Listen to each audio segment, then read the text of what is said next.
서로 인사 한번 나눕시다. 반갑습니다. 환영합니다. 잘 오셨습니다. 예, 감사합니다. 오늘은 맥주 감사 주일입니다.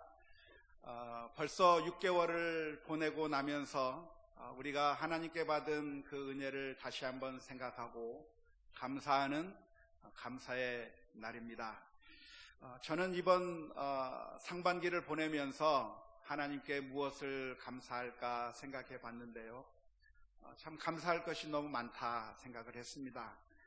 특별히 제가 감사하고 싶은 것이 있다고 한다면 제가 예수 비전교회에 부임하게 돼서 우리 사랑하는 우리 성도님들을 만나게 되고 같이 이렇게 사역할 수 있게 된 것 하나님께 감사를 드립니다. 제가 그리고 제 아내가 함께 기도한 제목이 있다고 한다면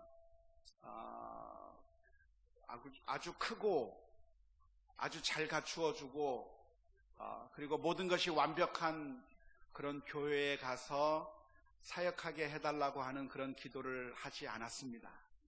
저희들이 한 기도의 제목이 있다고 한다면 현재보다는 미래가 더 좋은 교회로 갔으면 좋겠다 그렇게 기도했습니다. 또 저희들이 기도한 제목이 있다고 한다면 행복하게 목회할 수 있는 교회로 갔으면 좋겠다 라고 그렇게 기도를 했는데 하나님께서 응답해 주신 것 같아요. 그래서 감사합니다. 제가 이 예수 비전교회에 부임하게 되면서 이제 기도의 제목이 있다고 한다면 이제는 하나님께서 우리 교회 성도님들에게 위로와 평강을 주실 것을 위해서 기도했습니다. 그것이 저의 기도 제목이 되었는데요. 그것은 우리가 신앙생활을 하다 보면서 늘 기쁨이 넘쳐야 되고 감사가 넘쳐야 되고 좀 행복해야 되는데 우리가 신앙생활 하다 보면 오히려 정반대일 경우가 너무나도 많기 때문에 그렇습니다. 특별히 우리 교회가 지나온 그 걸음들을 우리가 생각해 본다고 하면 정말로 힘들고 어려운 그 과정을 지나오셨던 것 같아요. 그래서 기도의 제목이 있었다고 한다면 하나님께서 우리 성도들 한 사람 한 사람의 마음 가운데 위로해 주시고 평강을 주실 것을 위해서 기도해 왔습니다. 그런데 사실 이렇게 신앙생활하면서 참 힘들고 어려운 일들을 만나는 게 오늘날 우리들만의 문제가 아니라 사실은 늘 있어 왔던 문제였던 것 같습니다. 지금으로부터 2000년 전 고린도 교회도 그런 상황이었습니다. 오늘 우리가 고린도후서 1장의 말씀을 읽었는데요. 당시 고린도 교회도 예수님을 믿는다고 하는 사실 때문에 힘들고 어려운 일들을 만나게 되었고 그것 때문에 아주 고통스러워했습니다. 그렇게 힘들고 고통스러워하던 고린도 교회를 향해서 바울 사도가 쓴 편지가 바로 고린도전서, 고린도후서의 말씀입니다. 힘들고 어렵게 신앙생활을 하던 그 고린도 교회를 향해서 바울 사도가 쓴 이 편지에 위로라고 하는 말을 이 7절 말씀 가운데 쓰고 있는데 1절서부터 7절까지 그 위로라고 하는 말이 몇 번이나 나오는지 아세요? 굉장히 많이 나와요. 굉장히 많이 나오는데 이 짧은 절에 10번이나 위로라고 하는 말이 들어있습니다. 오늘 바울 사도는 고린도 교회를 향해서 우리가 하나님으로부터 위로를 받았는데 여러분들도 위로를 받을 수 있기를 원한다고 하면서 위로의 편지를 보내고 있는 것입니다. 그런데 바울 사도도 역시 힘들고 어려운 상황 가운데서 하나님의 위로가 절실하게 필요했던 것이고 하나님의 위로를 절실하게 느끼고 있는 그 상황 가운데서 하나님께서 위로해 주셨습니다. 바울 사도의 삶을 보면 바울 사도의 삶이 아주 편안하고 좋았던 것만은 아닙니다. 아주 힘들고 어려운 삶을 살았습니다. 그게 어디에 나오면 8절, 9절 말씀 가운데 나오고 있습니다. 8절 9절 말씀해 보면 형제들아 우리가 아시아에서 당한 환난을 너희가 모르기를 원하지 아니하노니 힘이 겹도록 심한 고난을 당하여 살 소망까지 끊어지고 우리는 우리 자신이 사형 선고를 받은 줄 알았으니. 그러니까 바울 사도의 삶이 얼마나 힘들었는지, 이제는 죽었구나, 이제는 끝장났구나, 이제는 더 이상 살 소망마저 없구나라고 하는 그런 심각한 상태에 이르렀다고 하는 사실이 오늘 8절 9절 말씀 가운데 기록되어 있는 겁니다. 바울 사도가 이런 힘들고 어려운 일을 겪었다고 하는 것에 주목해 보십시오. 바울 사도는 하나님의 사도요 목회자였으니까 그 사람은 아무런 힘든 것도 어려울 것도 없다고 생각했다고 하면 아주 큰 오산입니다. 사람은 그 어느 누구 한 사람도 예외 없이 고난과 고통으로부터 초월할 수 있는 사람은 단 한 사람도 없습니다. 그 누구도 사람이라고 한다고 하면 힘들고 어려운 일을 만나면 괴로운 것이고 힘든 것이고 한 발자국도 움직일 수 없을 만큼 힘들 수밖에 없는 것이, 그것이 우리들이 만나는 문제라고 말할 수 있습니다. 그런데 이렇게 크고 어려운 시험과 고난을 당했던 바울 사도가 고린도 교회를 향해서 위로를 권면하면서 위로하면서 하는 말이 무엇이냐면, 그런데 내가 이렇게 힘들고 어려운 고난을 당했지만 하나님께서 위로해 주셔서 힘과 용기를 얻었다고 이야기하고 있는 것이고, 그러면서 동시에 고린도 교회를 향해서 여러분도 하나님의 위로를 받으라고 권면하고 있습니다. 그런데 이 말씀을 한번 가만히 생각해 보시면, 가만히 관찰해 보시면 바울 사도가 고린도 교인들로 하여금 위로를 받으라고 말할 때 그 위로를 받을 수 있는 그 근거를 이야기할 때 그 근거를 무엇으로 제시하고 있는가를 한번 가만히 살펴보았으면 좋겠습니다. 오늘 바울 사도는 고린도 교회를 향해서 말하면서 지금 여러분들이 당하는 그 고난, 그 힘들고 어려운 것들을 보니까 내가 만났던 그 힘들고 어려웠던 거는 비교가 되지 않는 것이기 때문에 여러분들은 위로를 받으라고 그렇게 말하고 있지 않습니다. 우리는 종종 사람들을 위로할 때 어떻게 위로합니까? 힘들고 어려운 사람을 만나면 여보시오, 당신이 그렇게 힘들게 살고 있지만 당신보다 더 힘들고 더 어려운 사람들이 얼마나 많은지 아세요? 그 사람들 보고 힘을 얻으세요라고 말할 때가 있습니다. 그럴 때가 있죠? 예. 그러면 자기보다 더 힘든 사람들을 보면서 그나마 위로를 받을 때가 있습니다.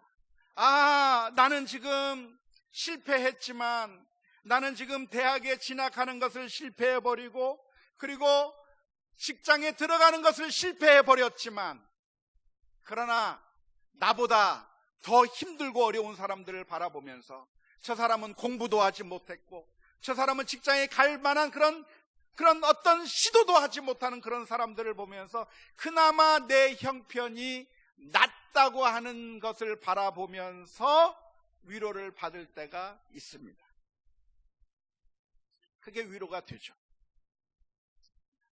남편을 잃어버리고 혹은 자식을 잃어버린 그런 분들이 계시다고 한다면 어떤 사람이 위로가 됩니까? 똑같이 남편을 잃어버리고 혹은 자식을 잃어버린 사람이 다가가서 한번 안아주고 손을 잡아주면 그나마 위로가 되는 것 같아요. 그죠? 그래서 사실 어떤 사람들을 위로할 때 우리들은 그 사람이 당하는 고난보다 똑같은 고난을 당하고 있는 사람들이 다가갈 때, 혹은 그 사람보다 훨씬 더 큰 어려움을 겪는 사람들을 만나게 될 때, 그럴 때 위로를 받게 되는 경우가 있습니다.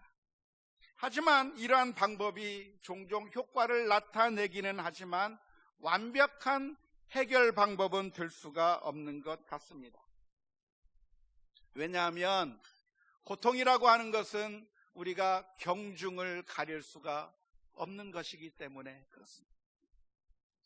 종종 연세 드신 분들이 우리 젊은이들을 바라보면서 이런 이야기를 합니다.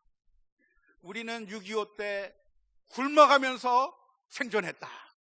우리는 촉은 목피하면서 살았다. 그런데 너희들은 지금 얼마나 좋은 상황에 있는가? 너희들은 지금 먹을 것도 많고 기회도 많고 얼마나 유복한 생활 가운데 살고 있는가? 그런데 우리들은 정말 힘들고 어려운 그 고통의 기간을 지났다고 하면서 너희들이 힘을 내라고 이야기할 때가 있습니다. 그렇게 이야기할 때 많으시죠? 그러면 그 이야기를 들은 젊은이들이 무슨 반응을 보입니까? 아, 그렇습니까? 그러고 보니까 제가 당하는 그런 고난은 아버지에 비하면 세 발의 피였군요. 죄송합니다. 그렇게 대답을 하나요? 그렇게 대답을 안 해요. 그냥 고개를 절레절레 흔들면서 또 저 소리 하시는구나. 그런 얘기합니다. 왜 그렇습니까? 왜냐하면 고통이라고 하는 것은 비교할 수 없는 것이기 때문에 그렇습니다. 고통이라고 하는 것은 내가 당하는 고난과 다른 사람이 당하는 고난을 비교하기가 어려워요. 굳이 비교한다고 한다면 어떤 고통이 제일 큰 고통일까요? 고통은 다른 사람이 당한 고난보다 내가 당한 고난이 큰 겁니다. 그러니까 특전사 가서 어느 형제가 고난을 받아도 방위 가서 고난받은 그 형제가 자기 자신의 고난이 더 큰 거예요. 또 고통이라고 하는 건 어느 고통이 큽니까? 과거에 당했던 고통보다 지금 내가 당하는 현재의 고통이 훨씬 더 큰 거예요. 이미 지나간 고통은 더 이상 고통이 아닐 수 있어요. 지나간 고통이 1이라고 한다면 지금 당하는 고통은 몇 배나 큰 고통으로 느껴질 것이기 때문에 고통이라고 하는 것 자체는 비교할 수 없는 것이라고 말할 수가 있습니다. 그래서 우리가 이야기를 하면서 이야기해봤자 아무런 의미가 없을 때가 있습니다. 누군가 자녀 하나를 기르는 문제를 가지고 힘들게 뻘뻘거리고 있을 때, 야, 정말 힘들고 자녀 한 명 기르는 것 때문에 힘든 그 사람 옆에 가서 하는 말이, 자녀 하나를 기르는 것 가지고 뭘 그래요? 나는 쌍둥이 엄마예요. 그러면 위로가 되냐면 위로가 안 돼요. 하나 기르는 거 가지고 뭘 그렇게 고통스러워합니까? 저는 자녀가 4명이나 있어요. 그래봤자 위로가 되지 않는 거예요. 우리는 고통을 당하는 사람이 있으면 함부로 그렇게 말할 것이 아니라 즐거워하는 사람들과 함께 즐거워하고 우는 자들과 함께 울 수 있는 그런 우리 성도들이 되어야 될 줄로 믿습니다. 오늘 바울 사도는 고린도 교회를 향해서 뭐라고 이야기하냐면, 여러분, 내가 여러분들 지금 고통 가운데 있는데 하나님의 위로를 받으라고 말하면서 바울 사도가 하는 말은, 여러분들이 당하는 고난에 비하면 내 고난에 비하면 여러분들의 고난은 아무것도 아닙니다라고 말하고 있는 것이 아닙니다. 물론 오늘 5절 말씀에서 그리스도의 고난이 우리에게 넘친 것 같이 우리가 받은 위로도 그리스도로 말미암아 넘치는도다, 그렇게 말을 했고, 8절 9절 말씀에서는 내 자신이 힘이 지나도록 심한 고생을 했을 뿐만 아니라 살 소망까지 끊어져 버렸다고, 마음의 사형 선고를 받은 것 같이 그렇게 힘들고 어려운 고난의 기간을 지났다고 이야기하고 있지만, 내가 이렇게 힘들고 어려운 고난을 겪었는데 거기서 이긴 것을 보면서 여러분들도 충분히 이길 수 있다라고 그렇게 말하고 있는 것이 아닙니다. 우리가 성경 말씀을 그냥 단순히 피상적으로 읽는다고 한다면, 여러분들이 고생하고 있는 것에 비하면 내가 얼마나 큰 고생을 한 줄 압니까? 여러분들이 받는 고생은 아무것도 아니니까 여러분들은 이길 수 있습니다, 그런 식으로 말하고 있지 않다고 하는 사실을 우리가 주목해 볼 필요가 있습니다. 바울 사도가 고린도 교회를 향해서 위로하면서 하는 이야기가 무엇이냐면 3절 4절 말씀에서 이렇게 이야기합니다. 찬송하리로다. 그는 우리 주 예수 그리스도의 하나님이시요 자비의 아버지시요 모든 위로의 하나님이시며 우리의 모든 환난 중에서 우리를 위로하사 우리로 하여금 하나님께 받은 위로로서 모든 환난 중에 있는 자들을 능히 위로하게 하시는 이시로다 그랬습니다. 무슨 말입니까? 위로를 받아야 되는 이유가 있다고 한다면 하나님을 바라보고 위로를 받으라고 하는 말씀입니다. 지금 위로를 받아야 될 이유가 있다고 한다면 당신과 같은 똑같은 고난을 받는 사람을 바라보면서 위로받으라고 하는 것도 아니고 당신보다 더 큰 힘들고 어려운 문제를 겪고 있는 그 사람들을 바라보면서 위로를 겪으라고 하는 말이 아니라 하나님께서 위로해 주신다고 하는 그 사실을 바라보며 하나님을 보고 위로받으라고 하시는 말씀인 줄로 믿습니다.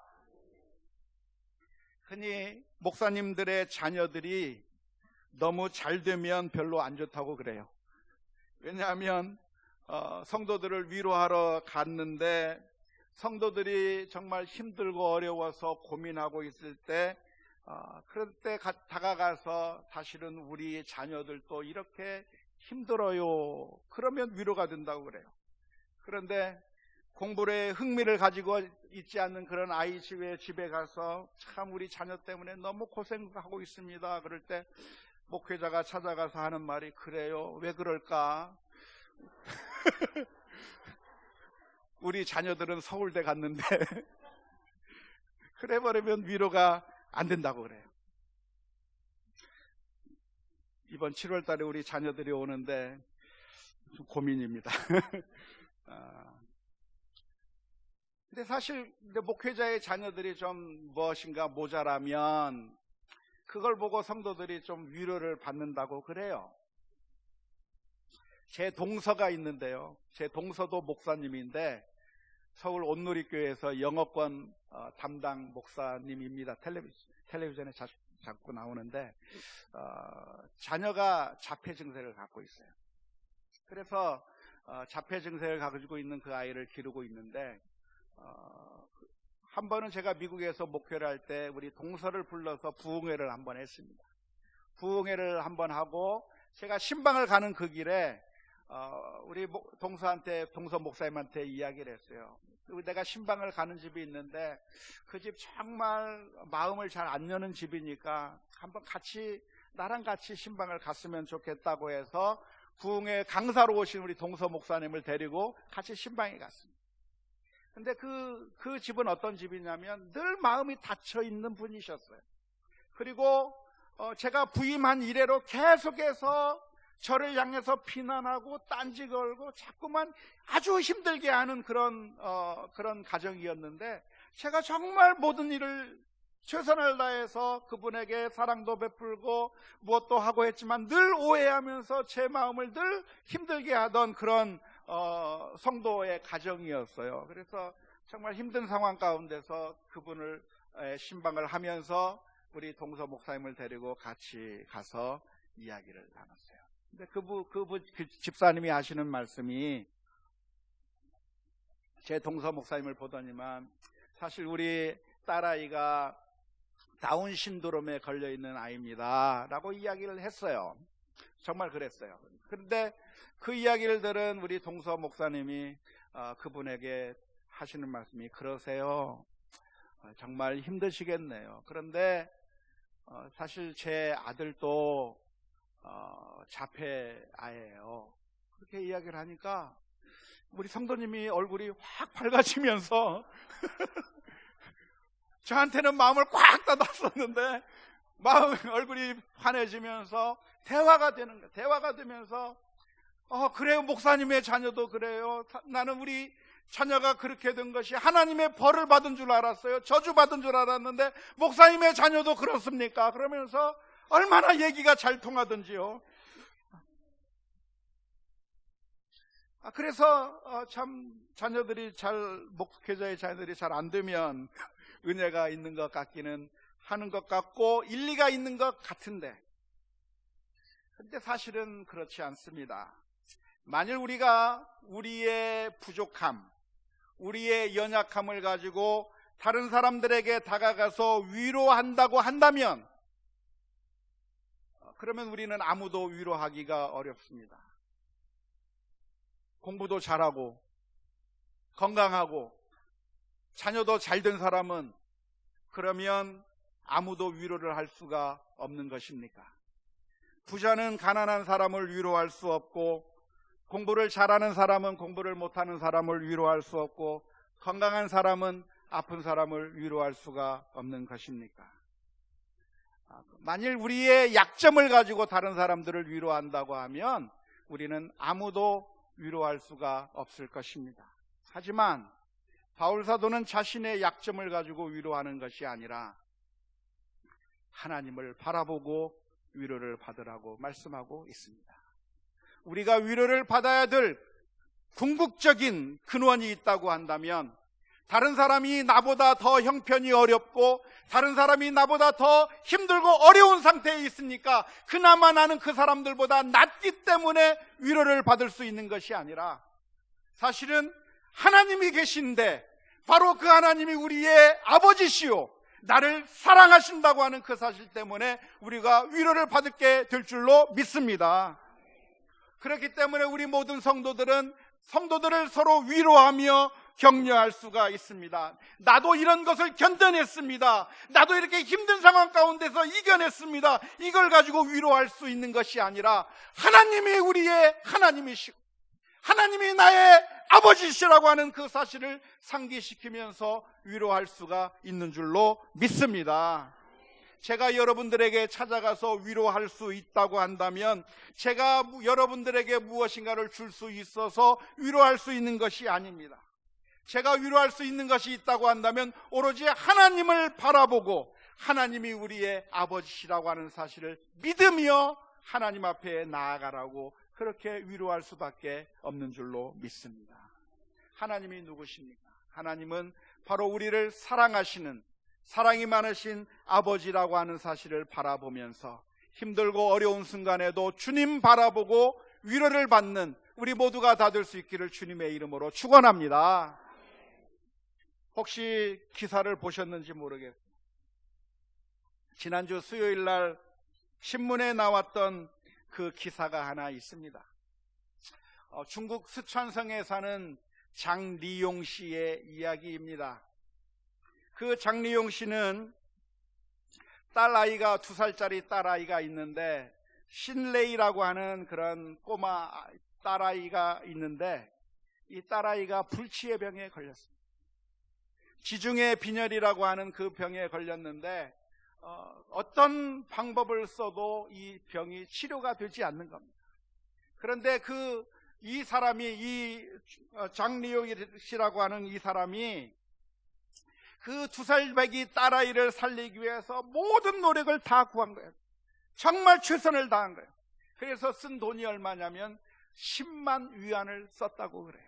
10만 위안이 얼마냐면 우리나라 돈으로 환산하면 1680만 원입니다. 1680만 원인데 그 농부의 그분의 한 달치 수입이 월 40만 원 수입이라고 한다고 하면 자기 수입의 월 수입의 몇 배에 해당하는 그 돈을 딸아이를 살리기 위해서 최선을 다하고 이웃들에게 돈을 빌려가면서 딸아이를 고치려고 최선을 노력을 다했는데 안타깝게도 병원에서는 이 아이를 고칠 수가 없는 겁니다.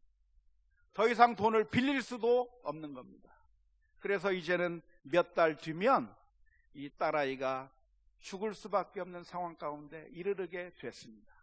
근데 이 정도까지 얘기라고 한다면 신문에 날 이야기가 아니죠. 그런데 이 아빠가 더 이상 이 딸아이를 살릴 수 없게 되었다고 하는 사실을 알게 되고, 이제 몇 달 뒤에 이 딸아이가 죽게 된다고 하는 사실을 알게 되었을 때 이 아빠가 한 일이 있습니다. 아주 기이한 일을 하나 하기 시작했는데요. 그것은 바로 자기 딸아이가 묻힐 무덤을 판 겁니다.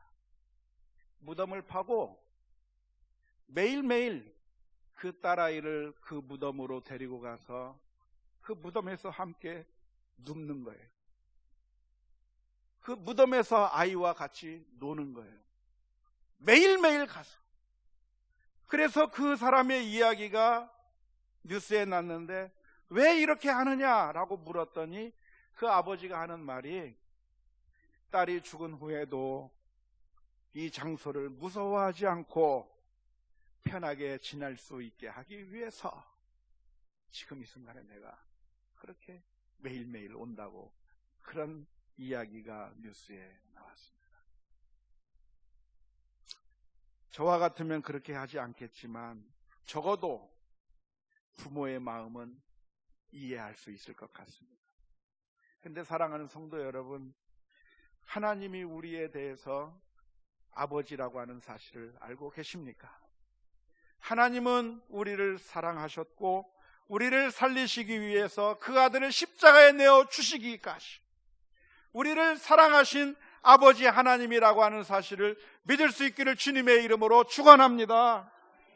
하나님께서 우리를 고아와 같이 내버려 두시는 것이 아니라 우리를 지금도 불꽃 같은 눈으로 바라보고 계시고 우리가 힘들고 어려운 순간에 우리를 더 아끼시고 이해하시며 우리에게 놀라운 사랑을 베풀어 주시는 하나님이라고 하는 사실을 기억할 수 있기를 주님의 이름으로 축원합니다.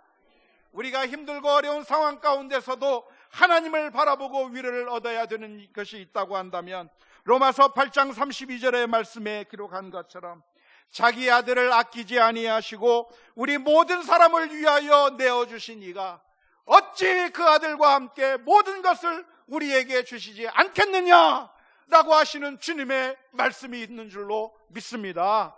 원하기는 저와 여러분들이 힘들고 어려운 고난의 길을 걸어갈 수도 있어요. 우리의 인생이 바울 사도가 살 소망이 끊어졌고 사형 선고를 얻은 것과 같은 그런 형편에 놓인 것처럼 그런 상황으로 들어갈 수 있을 것입니다. 그러나 우리가 이 순간에도 우리가 소망을 잃지 말아야 될 이유가 있다고 한다면 우리보다 더 형편이 나쁜 사람들이 있기 때문이 아니라 나와 같은 사람을 위해서 자신의 아들을 내어주시기까지 사랑하신 그 하나님이 바로 나의 아버지요 나의 하나님이라고 하는 사실을 생각하면서 주 앞에 담대히 서는 우리 모두가 다 될 수 있기를 주님의 이름으로 축원합니다.